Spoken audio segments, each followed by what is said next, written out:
I never imagined my quiet life on a 3-acre vineyard in Northern California would turn into a full-scale battle against an HOA I didn't even belong to. I bought this place precisely to escape rules committees and nosy neighbors peeking over fences to complain about lawn height. Out here, the only sounds I expected were the wind cutting through the vines, the occasional rumble of tractors from nearby wineries, and the chirping of birds that seemed to have found paradise among the grapes. But trouble has a way of traveling, especially when it's powered by pure Karen energy. It all began on a crisp Monday morning, the kind where the sun cuts through the fog like a golden blade and the air tastes fresh enough to bottle. I was walking the rows, checking irrigation lines, sipping coffee from an old metal mug, and thinking about how peaceful life had finally become. Just me, my vineyard, my dog Cooper, and a business that was slowly but steadily growing, until Cooper started barking, hard. At first, I thought it was a deer or some random hiker who'd taken a wrong turn. But Cooper doesn't bark like that unless something is really wrong, the kind of bark that has urgency and anger in it. I walked faster between the rows and saw Cooper sprinting toward the gravel road at the edge of my property. That's when I heard voices, not one voice, multiple. And not just talking, commanding. I stepped out from between the vines and nearly dropped my mug. 3 people in navy blue polos with white community compliance officer badges were standing inside my vineyard. Not at the edge, not on the road. Inside, clipboards out, flashlights, radios. They looked exactly like wannabe cops from a low-budget TV show. One of them even had a body cam strapped to his chest like he was conducting a federal raid instead of trespassing on private farmland. My immediate thought wasn't anger. It was disbelief, the kind that makes you mentally reset because surely your brain misread the situation. Surely these people weren't acting like cops on private property. Surely they had the wrong address. Surely they weren't that stupid. Then I saw her. Karen, every HOA has one. Every neighborhood has one. Every committee has one. That one person who believes the world is a simulation made exclusively for them to control. That one person who doesn't just enforce rules, they breathe them.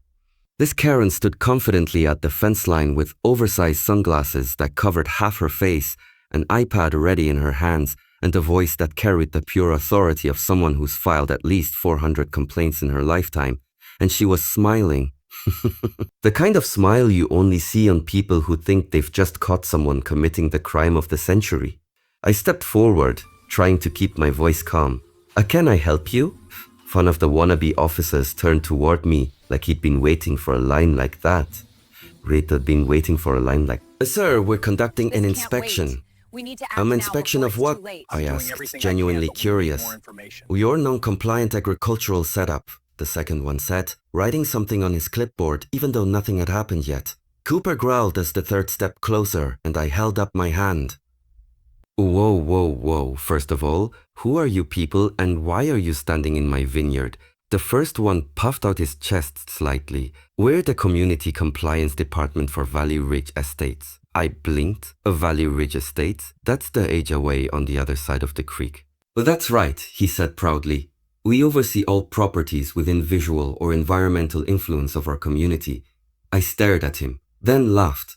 Not a small laugh. A full, uncontrolled, chest-aching laugh because that phrase, visual or environmental influence, was the most Karen thing I had ever heard in my life. Karen didn't like that. She marched toward us, heels clicking on gravel like she was walking into a courtroom to give the performance of her life. This land, she said dramatically, directly affects the aesthetic value of our community, and we believe you've violated at least 12 of our guidelines. I stopped laughing immediately. Your guidelines, I repeated slowly, do not apply to me. I am not in your HOA. This vineyard is not in your HOA. This land doesn't even touch your HOA. Karen smirked, a dangerous little curl of the lip that told me this was far from over. That's what we're here to discuss. I took a deep breath. I know this is what's going to happen. You are going to leave. All of you, right now, before I call the sheriff. One of the 4 officers nodded like he expected that response. Sir, we actually already contacted law enforcement. So, there have been complaints about illegal farming, unapproved land modifications, and non-compliant structures on your property. My jaw clenched. Karen held up her iPad and tapped a picture. This, she said, is not an approved color for barns within our community guidelines. So, I looked at the picture. It was my barn. A completely normal, rustic red barn.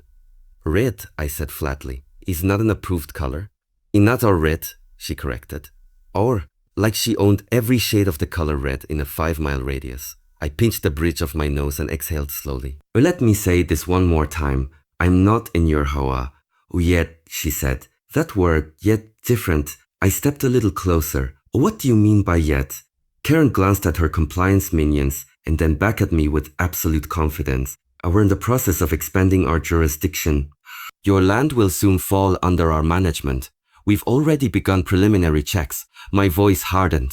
You trespassed into my vineyard to do these checks. She lifted her sunglasses and stared directly into my eyes. I don't see it as trespassing. I see it as community stewardship. Before I could respond, the crunching sound of tires on gravel echoed from behind me.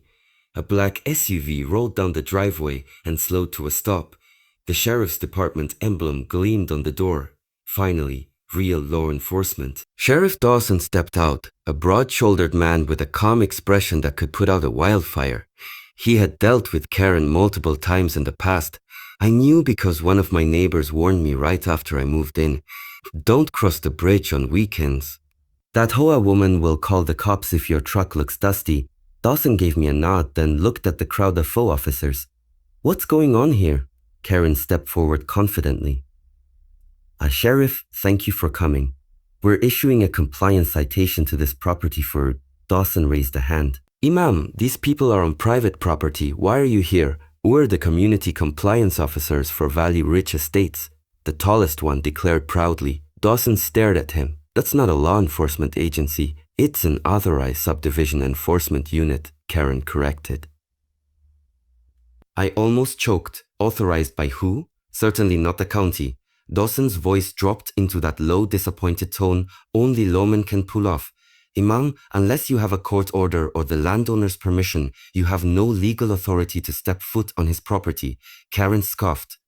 A sheriff, he is violating multiple HOA guidelines. He's not in your HOA, Dawson snapped. His voice echoed through the vineyard stronger and more final than anything I could have said.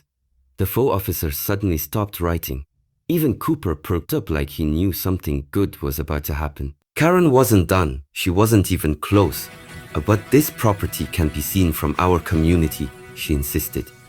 It affects our residents' visual enjoyment.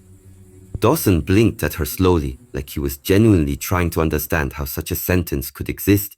Visual enjoyment is not a legal jurisdiction. Karen crossed her arms.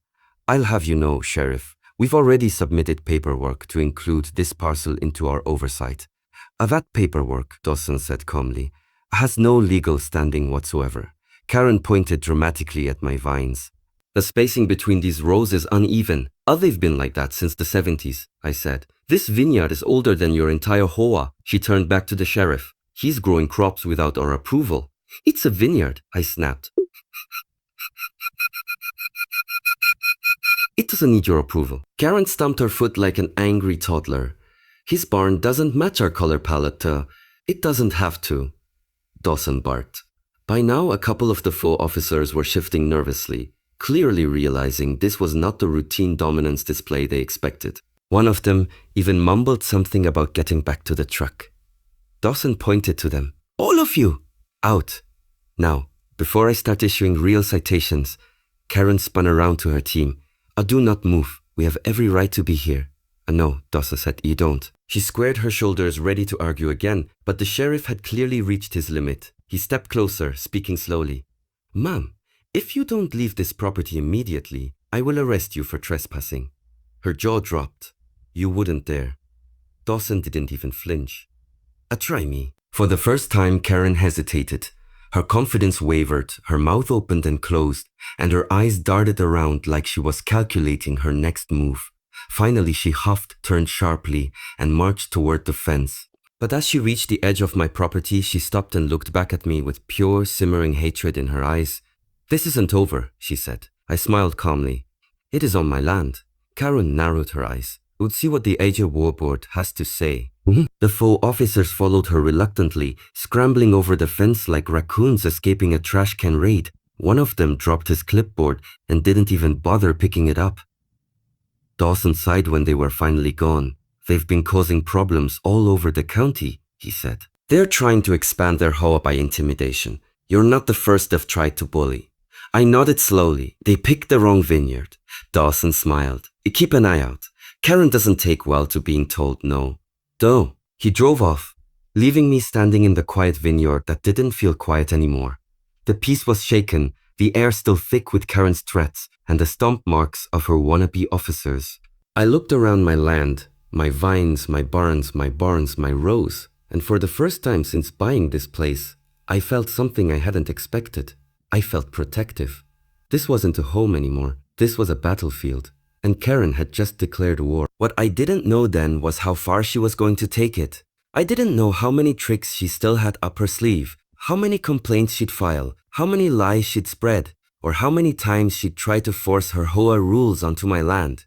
But I was about to find out who find out. And she was about to regret ever stepping foot on my vineyard. The next few days were quiet. Too quiet. The kind of quiet that makes you feel like the wind is holding its breath. I kept checking the vineyard, walking the rows, repairing the irrigation lines, and pretending everything was normal. But it wasn't normal. Karen had said, this isn't over. So, and people like her never stop at threats, they escalate. On Thursday morning, the first sign came. A letter. Not from the county. Not from the county. Not from the sheriff. Not from any real authority. It was from the Valley Ridge Estates Homeowners Association, written in stiff corporate font like it came straight from someone who irons their socks. It began with, Dear future community member. Future. They really wrote that. The letter claimed they were preparing a proximity-based jurisdiction expansion and that my vineyard would soon fall under their mandatory compliance zone. They listed fines, inspections, and a transition fee of $1,200. I laughed out loud. Then I threw the letter straight into the trash. But Karen wasn't done. The next day, I woke up to find a bright orange notice taped to my front gate. It read, Pre-compliance warning, unapproved structures. These people were bold, and stupid. They thought they could scare me with kindergarten-level paperwork. I called the sheriff's office. Dawson wasn't there, but the deputy on duty assured me they'd handle it. Except Karen wasn't playing by normal rules anymore. By Saturday afternoon, she escalated. I heard engines outside, multiple. I stepped out of my farmhouse and froze. 3 golf carts, yes, golf carts, were rolling onto my driveway like a miniature SWAT team. Each had flashing yellow lights taped on top. Each carried one of the faux community compliance officers. And behind them, standing tall and proud on one of the carts like a general arriving for battle, was Karen. She had a megaphone. That alone was enough to make me want to move to the mountains. She lifted the megaphone and shouted, Please move to the front of the property. You are in violation of multiple HOA regulations. A flock of birds literally flew out of a nearby oak tree from the noise. I walked up slowly, partly because I was stunned and partly because I wanted to drag out the moment so they'd look even more ridiculous. Are you kidding me? I asked when I reached them. Karen removed her sunglasses dramatically, like she was about to deliver a plot twist in a soap opera. We are here to conduct a full inspection of your non-compliant agricultural operation. You can't inspect anything, I said. You are on private property. Again? She held up a folder. We have documentation. I snatched it from her hands. A printed spreadsheet, not even signed, not notarized, just a spreadsheet. This isn't documentation, I said. This is a grocery list someone formatted badly. The tallest compliance guy stepped forward. Sir, we're going to have to ask you to remain calm. That did it. I laughed so hard I had to put my hands on my knees. You want me to remain calm? You broke into my vineyard with golf carts. Karen turned red with frustration. We are community protectors. You are trespassers, I corrected. Karen snapped her fingers and her officers spread out across my driveway like they practiced this in a parking lot somewhere. One of them began filming with a phone. Another one knelt in front of one of my grapevines like he was examining evidence from a crime scene. That's when I saw another vehicle pulling in. Not the sheriff, not a neighbor. Someone worse. Someone far, far worse. a drone van, a full commercial landscaping drone delivery van, and behind it 3 workers dragging out a massive industrial-sized drone. The kind used for spraying large crop fields, the kind that costs more than most cars. Before I could even process it, Karen clapped her hands. A perfect timing. The late worker approached me. We're here for the HOA agricultural treatment schedule. My heart dropped. What treatment? The worker checked his tablet. A client paid for a full chemical spray of all vines. I turned to Karen slowly. You didn't, she smirked. Your vines are uneven. Disease could spread visually into our community. Visually, I yelled. Disease doesn't spread by looking at IT. The worker glanced between us. Oh, Mom, if this isn't your property.